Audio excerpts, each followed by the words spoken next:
Ang ating bansa tahanan ng tinuturing ng world's longest venomous snake, ang Ophiophagus hana o King Cobra. Pero kamakailan lang may kinuronahang bagong hari ng kagubatan. Ayon kasi sa isang pag-aaral na nilathala sa European Journal of Taxonomy, nadiskubre daw sa isla ng Luzon ang isa sa pinakabagong species ng King Cobra, ang Ophiophagus salvatana o Luzon King Cobra. Kuya Kim, ano pinagkaiba ng Luzon King Cobra sa ibang King Cobra? Kuya Kim, ano na? Kuya Kim, ano na?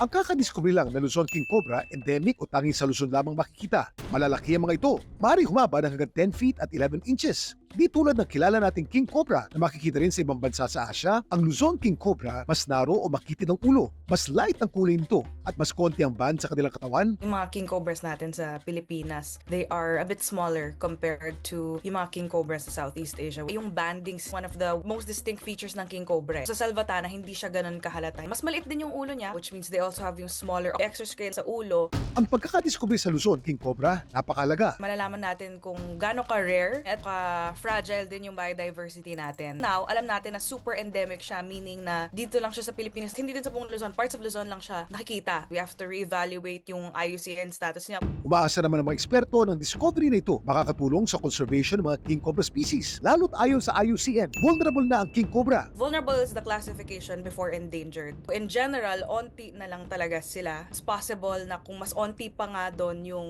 Luzon King Cobra. Kaya para maprotektahan ng mga ito, ang local conservation organization o Wildlife Matters, nilunsad ang King Cobra Initiative Philippines. Kung nakakita kayo ng kahit anong cobra, i-report nyo sa forum namin para ma-input namin. Kailangan natin malaman kung alin yung mga areas na mas kailangan talagang tutukan at kailangan ng antivenom the most. The answer is not in killing. The answer is proper human-snake conflict mitigation. Sa viral video ito, makikita kung paanong pinagampas ng isang lalaki ng pala ang isang ahas. Ang ahas sinubukan tumakas, pero pinalo na naman ito ng isa pang lalaki ng kahoy at may bumato pa ng hollow block. Ang ahas tila ng laban pa. Hanggang sa sumuot ito sa isang tindahan. Ang ahas namatan sa skinitang ito sa Barangay Kalumpang, General Santos City. Ayon sa uploader ng video na si Ana, nagulat na lang daw siya nang biglang nagsigawan ng kanyang mga kapitbahay. Lumabas po ako sa bahay at nakita ko po talaga sobrang laki ng ahas. At naalarma raw sila nang mapagtanto ng ahas. Hala, cobra, Jun! Isa pa lang makamandag na kobra. Pero ang ahas, sumuot na nga sa isang tindahan. Sumiksik siya sa maliit na space. Kaya diskarte raw ng isa niyang kapitbahay. Binuhusan po siya ng ininit tubig. Pero marami ang umaalma sa ginawang walang awang pagpatay sa kobra. Sa insidenteng ito, sino ang tunay na dapat katakutan? Ang mga kobra, napakamamandag. Ang cobra venom kasi ay may neurotoxins na maaaring makaapekto sa nervous system ng kanilang natuklaw. Kapag natuklaw ka ng cobra, potentially deadly siya. Depende sa kung makuha mo yung lethal dose na nakakapatay ng tao. They are case-to-case basis. Nakakatakot man ang makaengkwentro nito, pero payo ng eksperto, huwag daw sila agad saktan o patayin. According sa RA 9147, illegal talaga pumatay ng wildlife. Kahit makamandag pa yan o hindi. Ang tama naman talagang gawin sa ganitong scenario is bigyan nyo lang siya ng space. So, pwede nyo naman ibugaw. Huwag nyo pupukpukin, i-guide nyo lang siya palabas. Kapag hindi naman natin pinoprovoke, mas malilesen natin yung chances ng snakebite. Kung may marunong lang po mag-handle, hindi po talaga namin intensyon na patayin ang ahas. Paglili na ko diya si Babaw, nag-ana naman sa kuha, mura naman kong anaon. Isa katakuri among gikuan jud ato bubo. Gibunalan na ako, sir, kay naratol naman.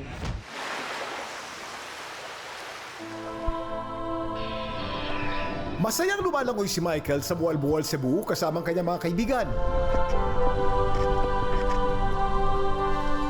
Nang biglang may lumabang ahas. Siguro nasa 1 meter to 2 meters. Sobrang lapit lang po niya. Parang feeling nila i-threaten sila. That's the time they will attack you talaga. dahil ang ahas hindi lang pala nasa gubat. Kuya Kim, marunong bang lumangoy ang mga ahas kahit wala silang kamay at paa? Kuya Kim, ano na? Kuya Kim, ano na?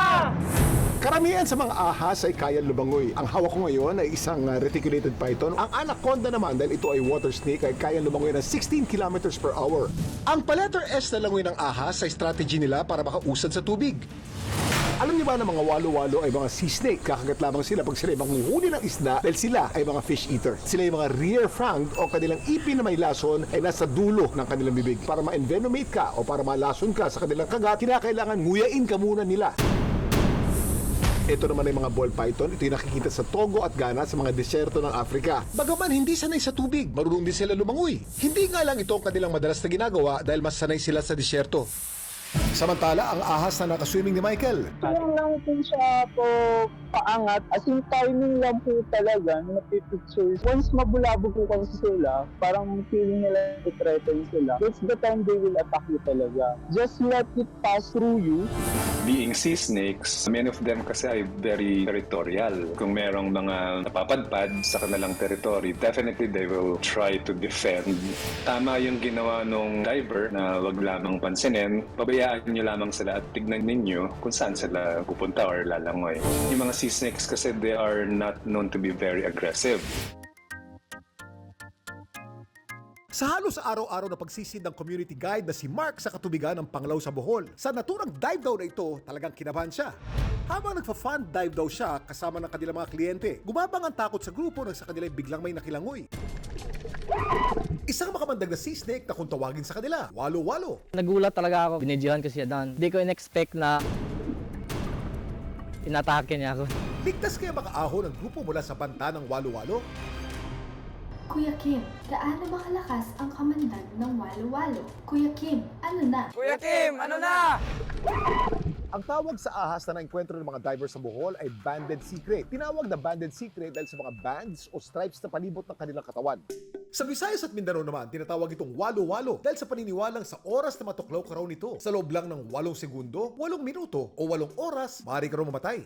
Ayon sa pag-aaral, ang venom ng walo-walo ay katumbas ng venom ng 10 rattlesnake. Kahit mabagal sila lumangoy, ginagamit nila ang kanilang venom para maparalyze ang kanilang mga hinuhuling pagkain. Based on existing literatures, paiba-iba yung effectivity ng sea snake venom. There are cases po na meron pong less than 30 minutes lang is nag-take effect na po ito. There are also cases na inabot po ito ng more than a few hours. Yung cases po talaga na meron pong nakagat po ng walo-walo, very few lang. Sea crates po in nature are timid, hindi po sila aggressive talaga unless po na rough-handled po sila. Kaya ang payo ng eksperto kapag may nakita o nakaswimming na walo-walo sa dagat, I-respect po natin yung boundaries between human and wildlife. It's best po to keep distance at least 5 meters. Pero kung hindi po natin maiiwasan tulad po, nagda-dive po tayo, alis lang po tayo sa path niya, huwag po natin harangan yung kanyang pupuntahan. bagay daw na agad na ginawa ng grupo ni na Mark. Lumayo na talaga, tapos yung iba, umangat na, hindi na nag-dive ulit kasi natakot, tapos safe naman po.